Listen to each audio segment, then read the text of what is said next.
Magandang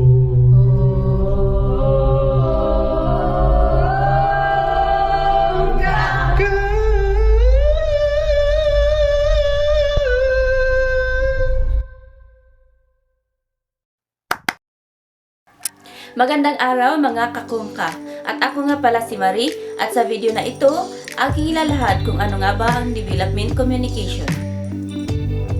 Ang development communication ay ang paggamit ng mga tool at paraan ng komunikasyon upang suportahan ang positibong pagbabago ng lipunan at mapabuti ang buhay ng mga tao.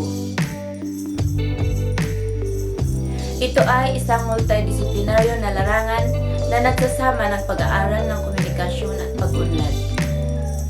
Ang pangunahing ideya sa likod ng development communication ay ang epektibong komunikasyon ay mahalaga para sa matagumpay na mga inisyatiba sa pag-unlad. Ito ay nakatuon sa paggamit ng iba't ibang channel ng komunikasyon mula sa interpersonal hanggang sa mass media upang magbahagi ng impormasyon, makipag-usap at mag-inspirar ng pagkilos tungo sa mga layunin sa pag-unlad.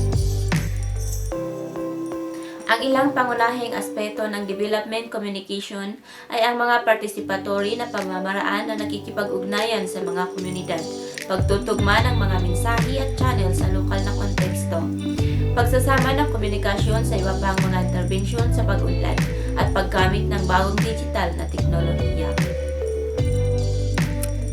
Ang larangan ay umaasa sa mga teorya at pinakamahusay na kasanayan mula sa pag-aaral ng komunikasyon, sosyolohiya, psikolohiya, at iba pang agham panglipunan. Kung gusto niyo pang malaman ang 7 kahalagahan ng development communication, kita-kits tayo sa susunod pang video. At laging tatandaan, hindi ka lang kung